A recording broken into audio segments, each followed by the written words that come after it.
миний хувьд бол за конкретны үгтэй миний хувьд болохоор уур амьсгалын өөрчлөлтийн асуудал хууль тогтоомжийн хүрээнд тэгэхээр Монгол Улсын эрчим төвийн хууль тогтоомжийн хүрээнд хэрхэн тусгагдж вэ гэдэг асуудлыг хандах зарим асуудал дээр үйл төлөвлөх ийм зорилгоор би судалгааг хийсэн байгаа. Судалгааны хүрээ бол эрчим мэдээллийн нэгдсэн систем болох Legal.info цэгийн хичээлээр 34 хууль тогтоомж тэгээд хууль зүйн яамны бүртгэлтэй эрчим актуудын хүрээ гэсэн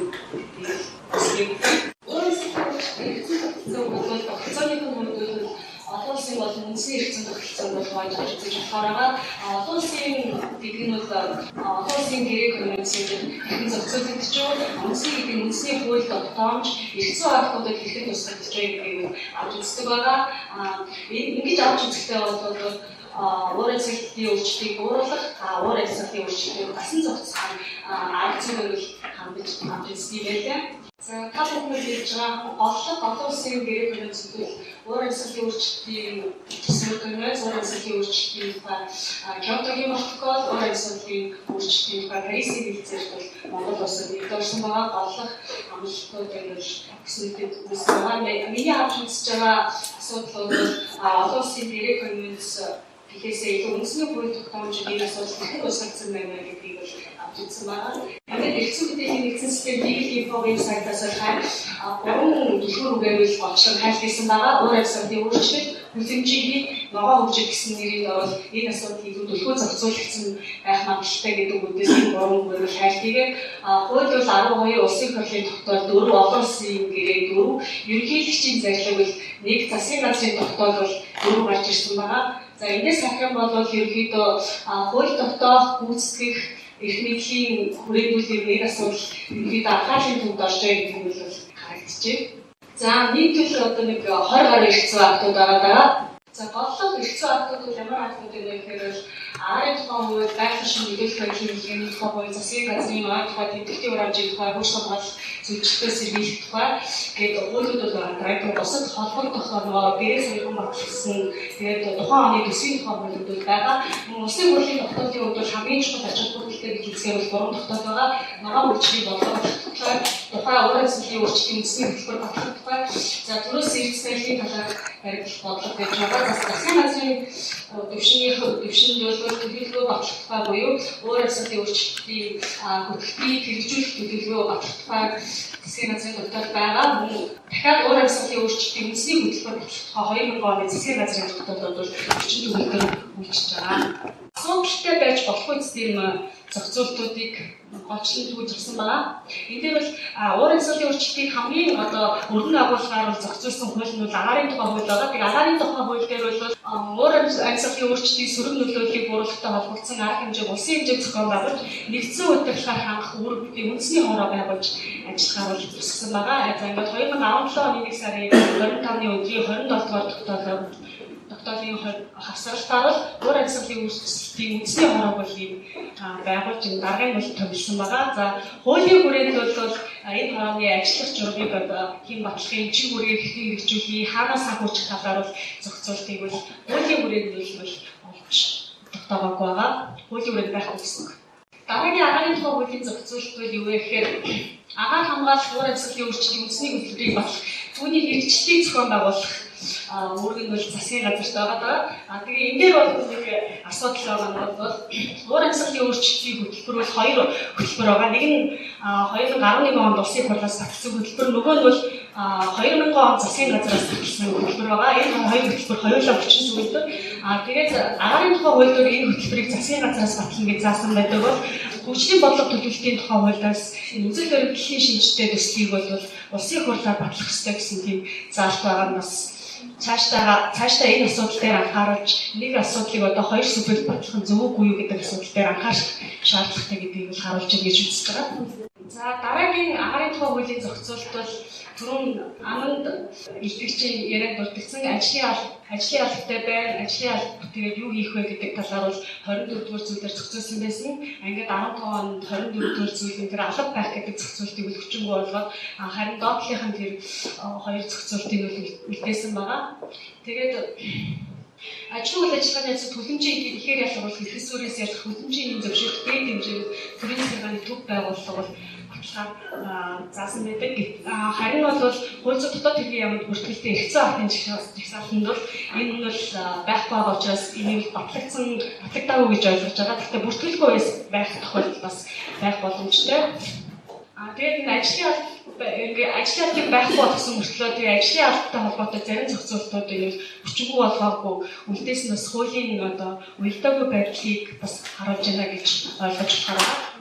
За дараагийн хууль байгаль орчин нөлөөлөх байдлын үнэлгээний тухай хууль дээр бол байгаль орчны стратегийн үнэлгээ гэж улс орон бүс нутгийг салбарын хэмжээнд баримтлах бодлого хэрэгжүүлэх хөгжлийн хөтөлбөр төлөвлөгөө боловсруулах хүний хэрэгжлээс байгаль орчин нийгэм хүний эрүүл мэндэд учирч болсон эрсдэл сөрөглөдөд үр дагаврыг уур амьсгалын өөрчлөлтийн чиг хандлага гамшиг эзэгтэй аюул ёстой уялдуулан тодорхойлохыг ойлгодог байна. Тэгээд стратегийн үнэлгээг бол энэ бодлогын баримт бичгүүдэд хийдэг. Тэгээд засгийн газраас 2013 оны 11-р сарын 16-ны 370 дугаар татвар энэ үнэлгээ хийх журмуудыг бүтсэн байгаа. Энд бол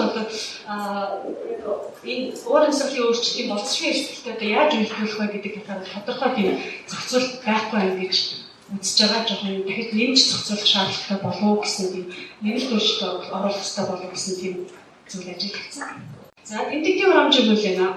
Тэмдэгтийн хурамч дээр болохоор азууны давхрыг хамгаалах, уур амьсгалын өөрчлөлтийг сааруулах, байгаль орчин дээртэй бодис, импортлог худалдаа ашиглах зөвшөөрөл олоход бол тодорхой хэмжээний мөнгө авахар заасан байгаа. Тэгээд миний ойлгож байгаагаар бол Монгол улсын байгаль орчин, аж ахуйн нэгжийн үйл ажиллагаа гэдэг нь олон зүйлд ач холбогдолтой гэдэг хаан бол тэмдэгтийн хурамчаас энэ асуудлыг үлэн чөлөөлж тийм зохицуулт байвал яасан бэ гэдэг тийм сонирхолтой байгаа. Ер нь бол бид нар ингээд эдийн засгийн ач холбогдолтой, хүний эрх хэрэгжүүлэлт хангалттай холбоотой, байгаль орчинтой холбоотой зохицуултуудыг бид бас татвараас чөлөөлдөг тийм системтэй байх нь зүйтэй болов уу гэсэн тийм сонирхолтой байгаа.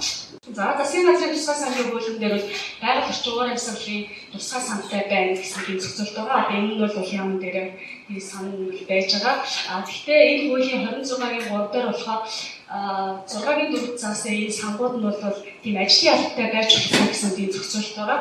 Тэгээ энэ ажлын албатай байж болох гэдэг хэрэгсэн зохицуулт оруулаад өгсөн болохоор энэ сангийн үйл ажиллагаа нь одоо тийм тасралтгүй хэвийн явах тийм нөхцөл боломж нь бас жоохон байхгүй болох магадaltaй болов гэсэн тийм дүгнэлтэн төрсөн байна.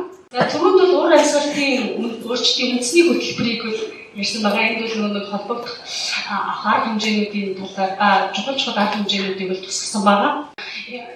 За миний анхааралтай авсан нэг гол асуудал бол хөтөлбөрийн дагуу улсын хурлаас багшлах хөтөлбөрийн дагуу нэг тодорхой хэдэн хуулиудад бол нэмэлт өөрчлөлт оруулахаар заасан байгаа. Тэгээд энэ нэмэлт өөрчлөлтүүдээс зарим нь ороод зарим нь бол ороогүй байгаа. Тэгээ энэ дээр нэг анхаарал татж байгаа асуудал бол тэр хөтөлбөрийг хэрэгжүүлэх төлөвлөгөө буюу засгийн газраас батлагдсан төлөвлөгөөн дээр үл энэ улсын хурлаас батлагдсан төлөвлөгөөнд ороогүй нэг 2 3 хууль байгааг та бүхэн харж байгаа. Энэ бол гамшигаас хамгаалах тухай хууль, ашиг малтмалын тухай хууль, газрын төсвийн тухай гамшигаас хамгаалах гэсэн юм.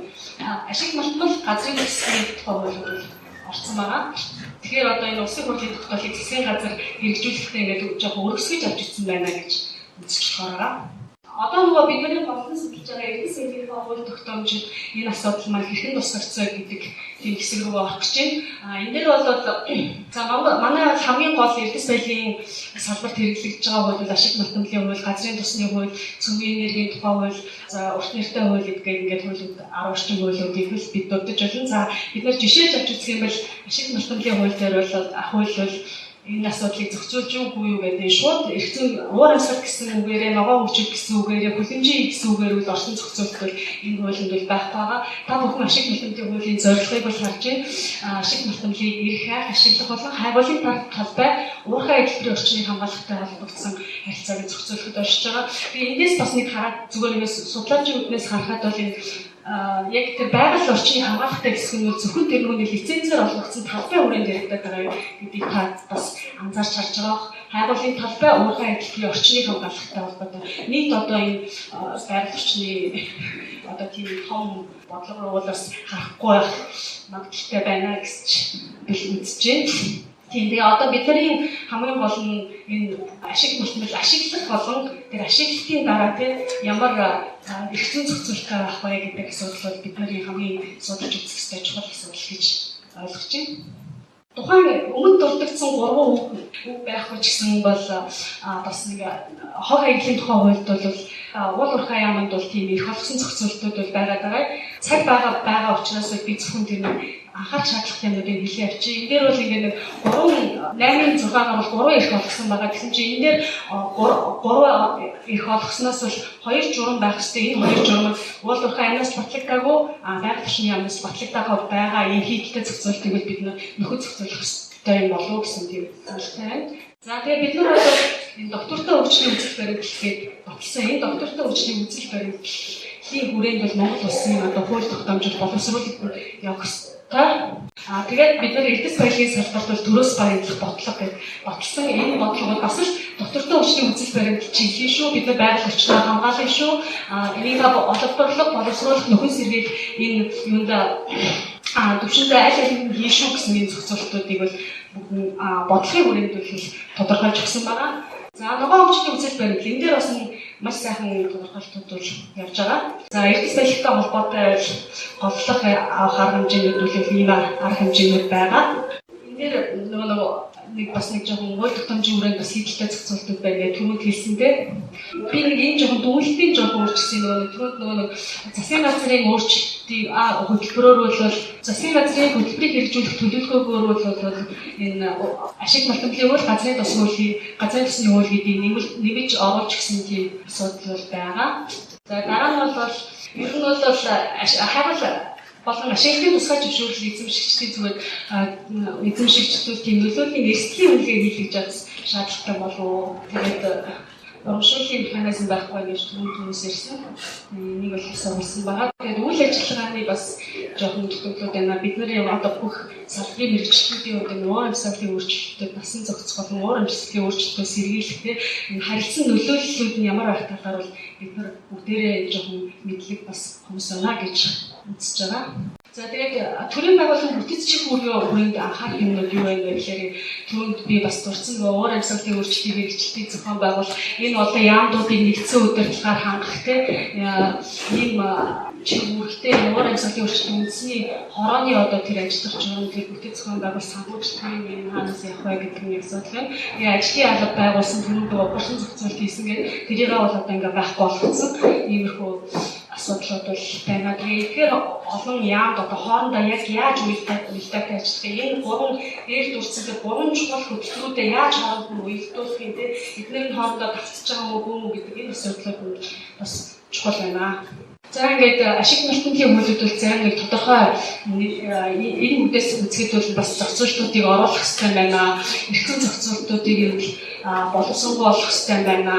Аж ахуйн нэгжүүд болон юугаар дэмжих зохицуултууд хэрэгтэй байна. Олон улсын стандартууд бас байх шаардлагатай байна. Тийм үнэлгээ бас хийж явах хэрэгтэй байна. Насан зохицох нарийн судалгаа хийж явах хэрэгтэй байна. Ямар нэгэн хэрэгжүүлэлтүүдэд чадваржуулах хэрэгтэй байна. За тэгээд хайгуулын бол ашиглалтын тусгай зөвшөөрөл ингээд олонхтой тэр олон хүмүүс бичиг баримтууд шаардлагатай одоо яг энэ талаар ямар арга хэмжээ авах юм бэ гэдэг тийм тусгай одоо тийм шаардлагуудыг бас тавьж явах нь зүг юм байна гэсэн тийм одоо дүгнэлтүүдийг хийлээ. Тэгээд энэ дээрээс өмнө хөвчлэн дурддагдсан мó тэр ашиг малтмлын хуулийн 27-гийн 1-ийн 3-д бол тусгай зөвшөөрөл эзэмшигчнүүд нөгөө байгаль орчны талаар мэдээлэх төрийн захиргааны байгууллагт мэдээлэх ажилтнтай байна гэж зөвлөж байдаг. Харин нөгөө уул уурхай яам нь ерөөсөө байгаль орчны талаар бол яг тусгайлан хариуцсан тийм хэлцчих юм уу тийм одоо субъектүүд байдгүй. Тэгээд энэ асуудал нь бас жоохон анхаарал татж байна. Энэ юмчууд яаж хийгдэх вэ те эдгээр чинь улсын байцаар чи ирэх байхгүй ингээд одоо байгаль орчны асуудлуудаа бол хуулиараа дандаа нөгөө байгаль орчны хуулиуд руу ингээд шийдсэн тийм шийдэгдсэн байдаг учраас байгаль орчны яам нь ямар оролцоотой байх юм бэ гэсэн энэ асуудлуудаа илүү дэлгэрэнгүй зохицуулах ёстой байна. Тэгээд эцэст нь хэлэхэд бол ер нь бол хуулийн хүрээндүүд тодорхой зохицуултууд байна. Гэхдээ бол харилцан уялдаагүй. Бодлогын баримт бичгүүд бол ерөнхийдөө нэлээд хангалттай байна. Гэхдээ эднэрийгээ бас яаж уялдуулж хэрэгжүүлэх вэ гэдэг асуудлууд байна. Яа нэгэнлэхийн даргын одоо батдаг дүрм журмуудын хувьд бол ихэнх нь батлагдаагүй байгааг бол одоо батлах шаардлагатай байна гэж үзэж байгаа маа.